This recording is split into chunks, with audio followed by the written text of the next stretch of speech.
of ASMR. Oh my god, that was such a professional introduction, But to make it super casual now, welcome to the University of ASMR, my YouTube channel. So this is basically a very new, very novice YouTube channel that I've just started. I think we have 3 subscribers. Whoa. Love to see it. We love you, we see you. And yeah, so this channel is something that I've just been doing in the background for fun, and I was like the other day, yes, gotta get back into this, Luke, come on. That's my name, by the way. I'm Luke. Hi.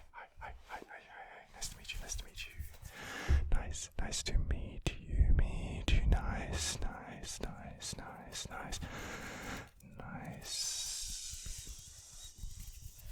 To meet you. So in today's video, what we're going to be doing is is a book review. Because that's very academic, right? Yeah, sorry, the whole shtick of this channel is basically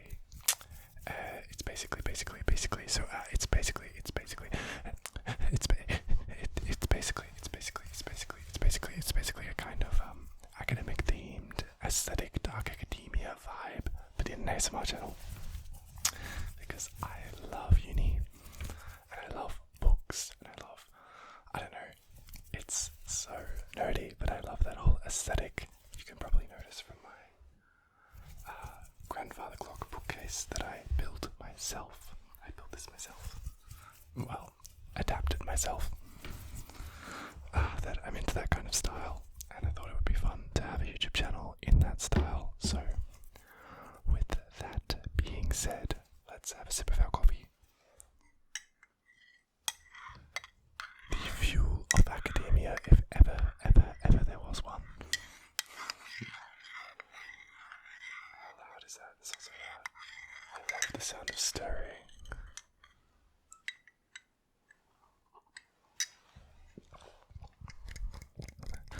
That's really good. Yeah, that's good coffee. So, you are probably wondering, it's really dark outside. Why are you drinking coffee? The answer is I'm going out. After this. So this is a bit of my my pre's. Yeah, maybe I should crack open the wine. No, I don't think so. I don't think that would pass the YouTube vibes. But yeah, I just thought I'd do this video quickly and then we would head out. Okay, so let's have a look at these books. This is going to be a book review. I'm going to review these books, page through books, book sounds, tell you what I think about the books, tell you what I think about tell you what I think, just you right there, tell you right there,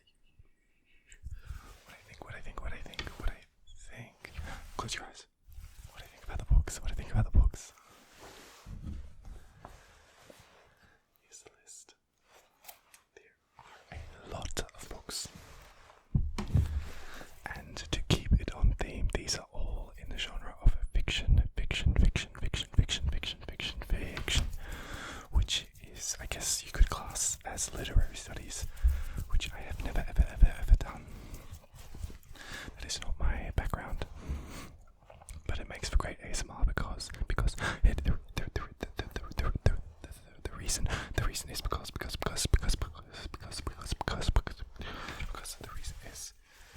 the reason makes for great ASMR is that there's a lot to talk about.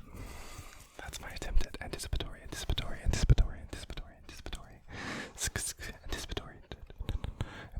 ASMR. Okay,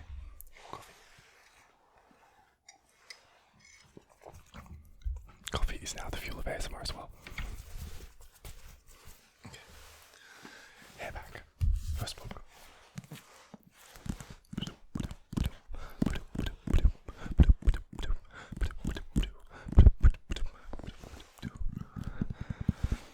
This book is called A was in a street library and reread it because the A Song of Ice and Fire series is one of my favorite series of all time. It is truly such a great series. Oh my fucking god, I really hope that he finishes those books. Please finish the books. Because I have to know what happens. And this was just a really nice comfort read, basically. A really nice comforting read in I think it was last winter, when I was moving house, and I don't know, it's so familiar, this world, and even though it's quite tough, it's also comforting, and there are lots of really good food descriptions. Let's read the background, the blurb, and I'm going to say it in a kind of ASMR-esque rhythm. Crows will fight over a dead man's flesh and kill each other for his eyes. Bloodthirsty, treacherous and cunning, the Lannisters are in power on the Iron Throne in the name of the boy king Tommen. Oh my god, Tommen, my favourite character, Tommen. Everyone knows Tommen. The war in the Seven Kingdoms burns itself out, but in the bitter aftermath, new conflicts spark to life. The Martells of Dawn,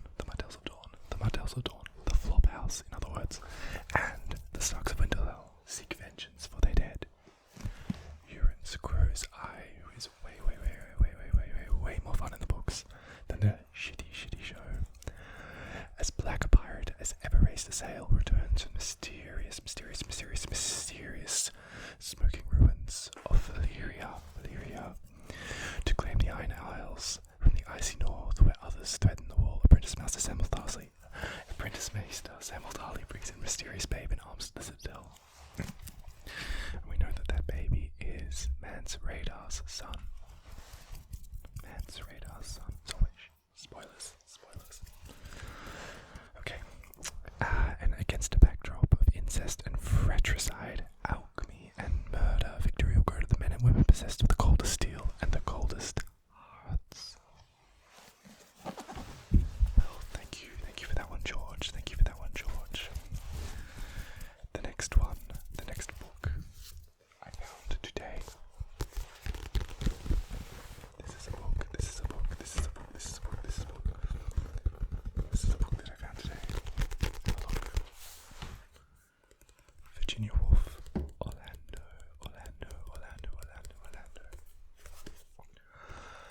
I have never heard of this book. I looked it up on Wikipedia when I found it in the library because it looked in such a beautiful condition. I also found this one in a street library, Straatbibliotheek, here in Amsterdam, and I was like, okay, well, Virginia Woolf, I tried to read one of her books before, but I really wasn't hooked, and I gave it away. I was like, I gotta try it again, because she's a feminist icon, and I was like, okay, let's give it a chance, and apparently this is a very, very feminist book.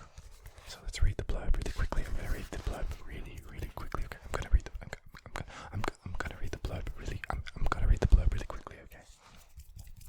With an introduction. Oh my god. With an introduction by Helen Dunmore. As his tale begins to launch, Orlando is a passionate young nobleman whose days are spent in a rowdy revelry filled with the colourful delights of Queen Elizabeth's court. By the close, he'll have transformed into a modern 36-year-old woman, and 3 centuries will have passed. Orlando will witness the making of history from its edge, dressing in the flamboyant fashions of each era, following passing customs and socializing with celebrated artists and writers. Virginia Woolf's most unusual and fantastic creation, Orlando is a funny, exuberant tale that examines the very nature of sexuality.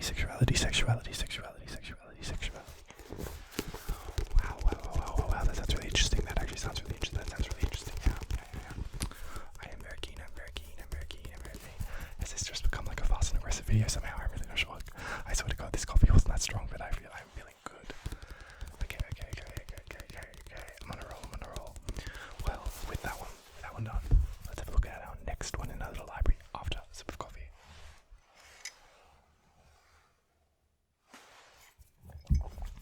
Okay.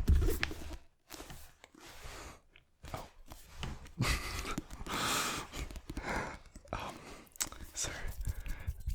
this one is called I Claudius. I Claudius, I Claudius, I Claudius, I Claudius. I Claudius, I Claudius, I Claudius, I Claudius, Claudius, Claudius, Claudius, Claudius. And there's a woman on the front, and she is holding an asp. I'm saying it's an asp because that's how Cleopatra died. And I'm guessing that that's what it's a reference to. Perhaps. And okay, so the story behind this book was, so basically I love ancient Rome, right?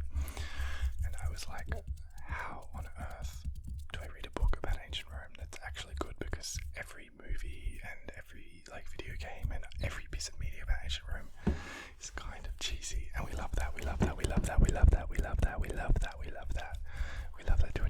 to an extent, right? But I was like, I want a good political intrigue about ancient Rome because medieval stuff is great. Medieval is great.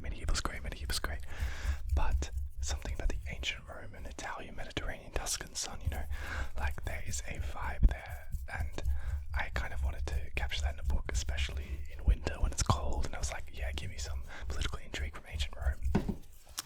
And I found online this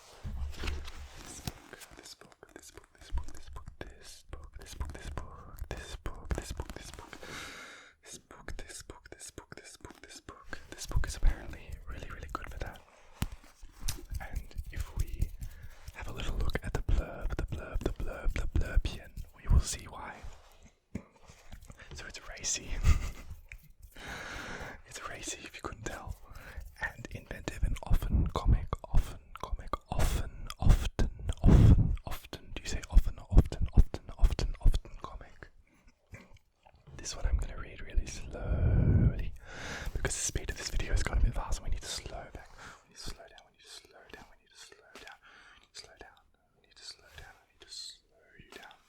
I need to slow you down. Despised for his weakness and regarded by his family as little more than a stammering fool, the nobleman Claudius quietly survives the intrigues, bloody purges, and mounting cruelty of the imperial Roman dynasties. In I, Claudius, he watches from the sidelines to record the reigns of its emperors, from the wise Augustus and his villainous wife Livia, detecting sexism, to the sadistic Tiberius and the insane excesses of Caligula, written in the form of Claudius's autobiography. This is the first part of Robert Graham's brilliant account of the madness and debauchery of ancient Rome, and since one of the most celebrating historical novels ever written. Did I trick you? I couldn't actually go as fast as I thought I could. It's really hard when you have to actually read it. But yeah, this sounds really good. I just haven't gotten around to reading it.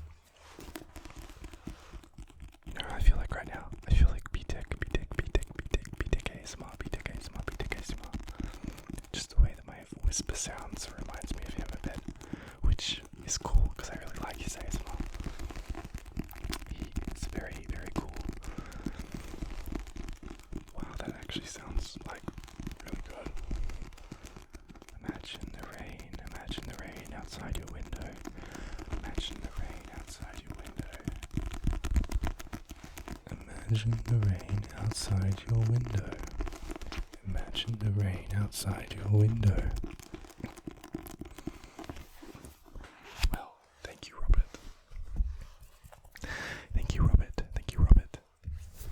Next book. We have a dog. But don't let this dog fool you. This is a very serious book. A book which I'm up to here in. Let's turn to the page I'm at actually. And give you a little idea of how this book is written. By the way, the book is called The Unbearable Lightness of Being. A short dictionary of misunderstood words. Oh wait, no, you know what? I changed my mind. I changed.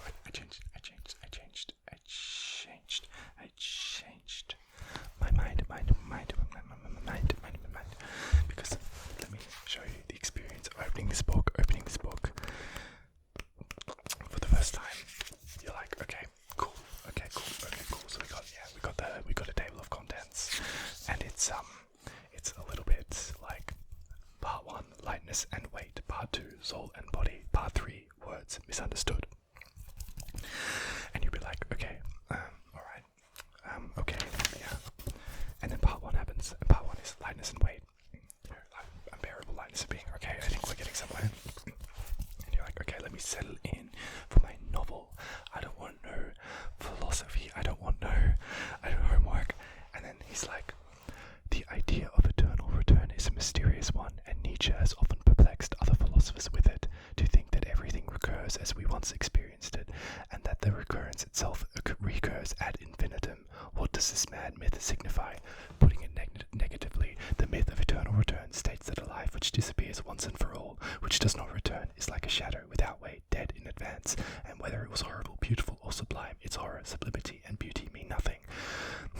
Okay, we need take no more note of it than a war between 2 African kingdoms in the 14th century, a war that had altered nothing in the destiny of the world, detecting racism, and even if 100,000 blacks perished in excruciating torment. Okay, so that was my nice little light novel that I sat down in my bed to read. I was a bit like, but if you're going to read this book, that is only till there. And then you get a character, you get characters, and you get an actual, you get a story. And where I think he's going with this, I guess, okay, I'm going to probably watch this video back. Who am I kidding? I'm never going to watch this video. I would not be able to survive the secondhand cringe. But my idea is that lightness of being is referring to the idea that people weigh you down in one way or another. You're attached and anchored to the world. Weight is his way of conveying the idea that having relations with people, creating dependencies.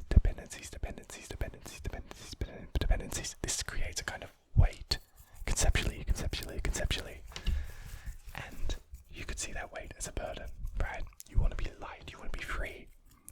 But there is an unbearableness, an unbearable lightness of being that way, of having no dependencies, of having no one dependent on you, of being untethered, tethered, basically of not loving anyone.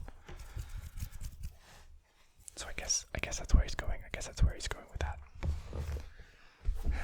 Anyway, that would be my guess. I have no idea what the dog means. Next book. We've been going for almost 20 minutes, guys. 20 minutes. Can you fucking believe that? Okay. This book is in Dutch. This is a book that I haven't read. This is probably, this is so sad. This book probably signifies my knowledge of Dutch, and this is a book that 14-year-olds read.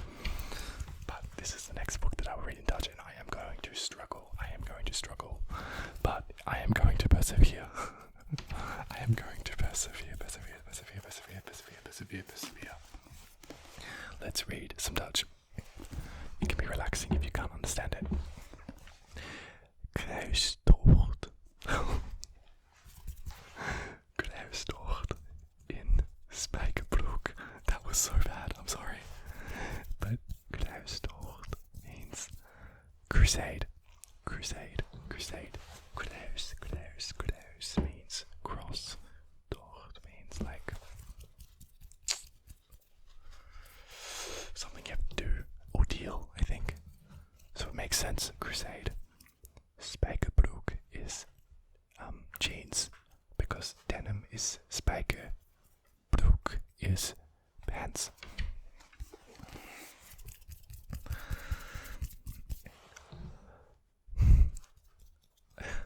Het boek is gewoon alleen maar goed. Dolf uit Amstelveen geeft zich op als proefkonijn. Hij zal door een materietransmitter teruggeflitst worden naar de middeleeuwen, om daar één middag een kijkje te nemen. Maar, door een foute berekening komt hij in het jaar 1212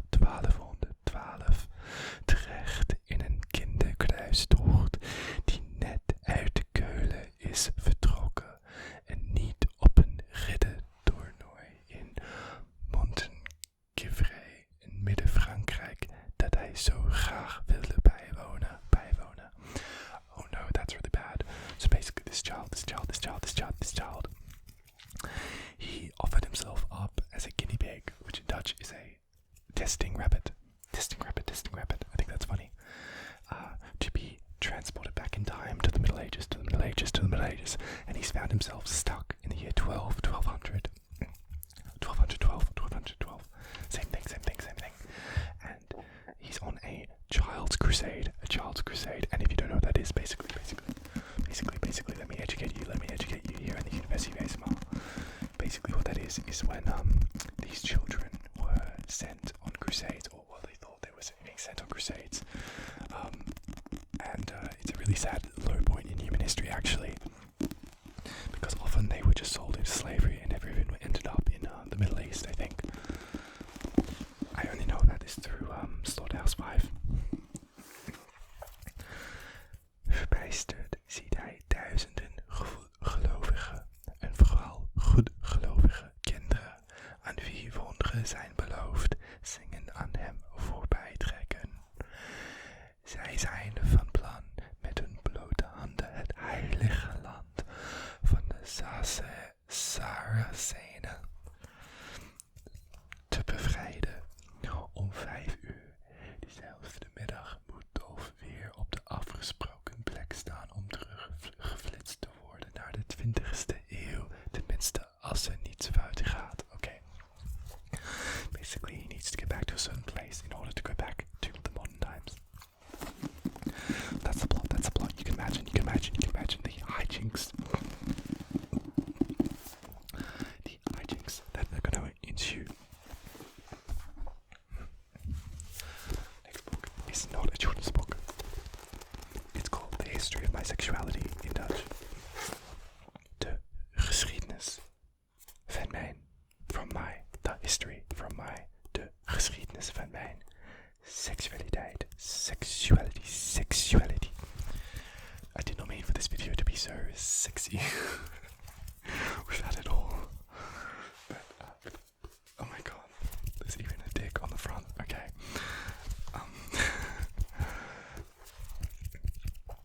De geschiedenis van mijn seksualiteit luidt dat ik altijd op zoek ben geweest naar iemand die de deuren en ramen zou sluiten, zou zeggen, en nu is het goed.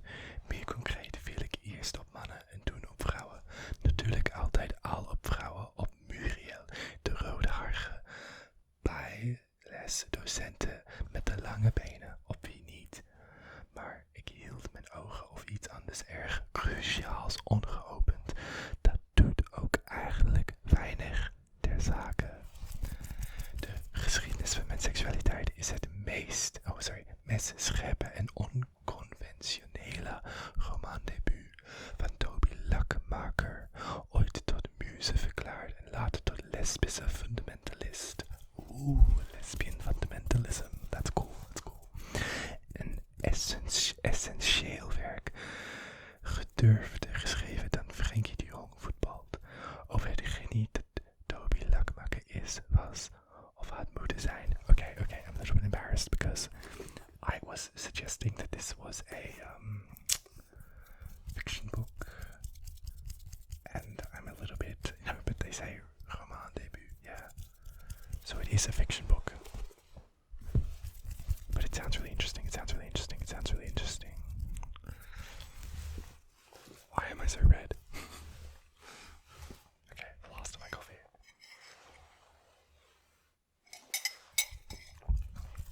Cold copy. Okay, this hasn't been a very good book review because I haven't read those 2 books, but this book I have read. It's another Dutch book. And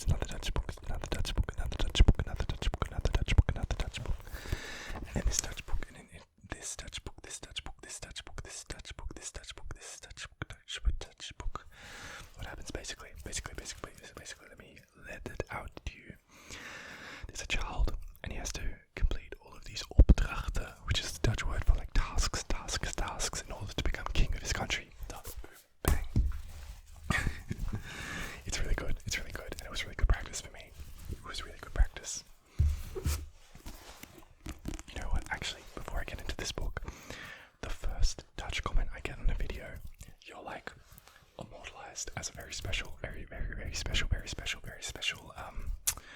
history of my tiny channel, because there's not many Dutch speakers in the world, and I'm trying to learn this language.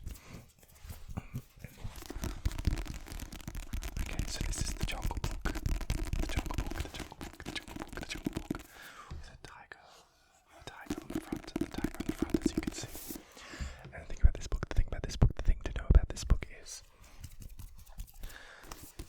it's very different from the movie. It's very different from the movie, and as someone who grew up with the movie and loves the movie, this is even better in a way. I mean, the movie is basically a giant jazz festival. yeah. And the voice of the snake is the voice of Winnie the Pooh, which is really creepy. But yeah, and the snake is called, I forget. The tiger's called Shere Khan, the panther's called Bagheera, the boy's called Mowgli, the bear's called Baloo, and the snake is called... No, don't have it. That's worrying. Okay, but anyway, in this book, basically, I read this many years ago, and it has a lot of very beautiful language, beautiful wisdoms in it. Let me read it. I am only a black panther, but I love thee, little brother. The story of the man called Mowgli, who was raised by wolves in the Indian jungle, guided by his mentors Baloo the bear, Bagheera the black panther, and the ancient python Kaa.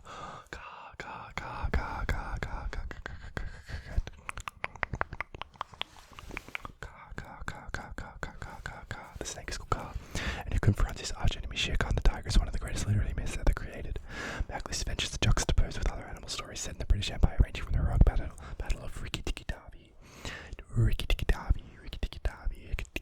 Wow, that's a really an ASMR word, Rikki-Tikki-Tavi, and the Himalayan pastoral Badun Bhagat, to the drama of survival in the White Seal, with the Jungle Books.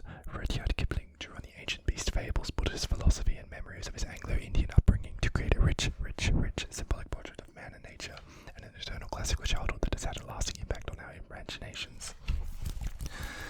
That he has. Okay, so, actually, did you know that the Jungle Book is actually super problematic? Yeah, I'm being funny. Okay, it's a classic or whatever, and I really like it, but, if we study it as a literary text here at the University of ASMR, it's quite interesting. I think I learned this from the introduction, but basically, this man was in love with the British Empire. He was, British, and then he was raised in India, and the whole book is kind of a celebration of the order that the Empire brought to India. I hope this isn't fake news. I hope this isn't fake news. But I'm pretty sure if my 15-year-old me understood this correctly when I read the introduction, this is what it was. And basically, you have two things in the book. You have the jungle, right? You have the jungle. Where Mowgli has grown up with the wolves and with Bagheera the panther, with Baloo and with Shere Khan, and with all of the wonderful characters. And the thing in the jungle is there is law. There is the law of the jungle enforced by the elephants on top, and it's hierarchical. It's very hierarchical. There's a clear hierarchy, and there are elephants at the top, and naturally there are elephants at the top. Why wouldn't it be elephants? And basically at the top are the elephants, and it just works. The whole system, basically, it's a celebration of the law of the jungle that keeps everyone in check and keeps this very functioning society contrasted, which is very much contrasted with the village, the humans, the non-natural. And the non-natural, this is, if you read into it really, Indians, right? People from the subcontinent, people from India. And they're displayed in the book as not ordered. And what Kipling has done very cleverly, and very problematically, is suggest that the British Empire is kind of like the jungle, and it brings hierarchy and order. Whereas the wayward natives did not have that. So it's quite interesting that what was natural is identified with what is good, whereas often it's the other way around. But it was also super problematic and racist. God, I hope this is not too political, but these are my beliefs. But it is a racist book. But a good book.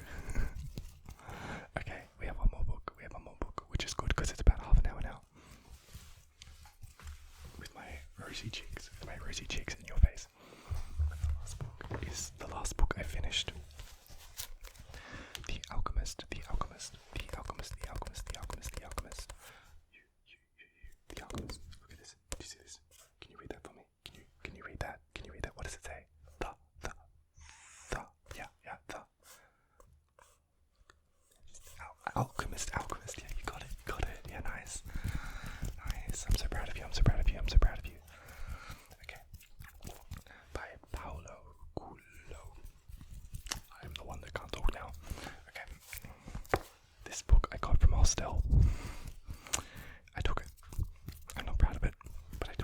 hostel because they had a little library, and I was like, I really want to read this book. You know, one day I'll go back. I'm going to go back. I'm going to give this back.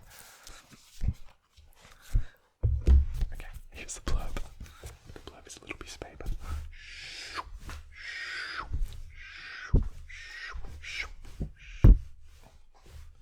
Sorry about that. Some air. I need some air. I need some air. I need some air. To realize one's destiny is a person's only obligation. Paul Coelho's enchanting novel has inspired a devoted following around the world. This story, dazzling in its powerful simplicity, inspiring wisdom, is about an Andalusian shepherd boy named Santiago who travels from his homeland in Spain to the Egyptian desert in search of a treasure buried in the pyramids. Along the way, he meets a gypsy woman, a man who calls himself king, and an alchemist, all of whom point Santiago in the direction of his quest. No one knows what the treasure is, or if Santiago will be able to surmount the obstacles along the way. But what starts out as a journey to find worldly goods turns into a discovery of the treasure found within. Lush, evocative, and deeply humane, the story of Santiago is an eternal testament to the transformative power of our dreams and the importance of listening to our hearts. The importance of listening to our hearts. And what it's referring to there is this concept of the personal legend, right? This is a kind of theme, a kind of motif that appears a lot in the book, where the boy, the shepherd, I didn't know his name was Santiago actually because it just refers to him as the boy in the text. He is told that his personal legend is to go to the pyramids and find his treasure there. And all the time he's thinking about how he gets to his personal legend, and it makes me think, what is your personal legend? What is your personal legend? What are you going to do after this video? Are you going to get up and go out and slay your dreams? Because you should. Because we all have a personal legend. We all have a personal legend. We all have a personal legend, okay? We all do, okay? But yeah, for my review of this book, I would say it's really, really nice. Really, really, really good. It was like the Little Prince that reminded me of the Little Prince. There's kind of, it's true, but you just need to be reminded sometimes that life is not as complicated as you think it is, and that some simple things just are true, or at least it pays to believe that they are, and believing that your life has some kind of purpose that you're slowly uncovering, and that everything that happened brought you to the moment, even though everything is totally random and contingent, you have to perceive it as though everything fell into place to get you to that moment. You've got to deceive yourself and recognize it as deception and still go on believing. I hope that makes sense.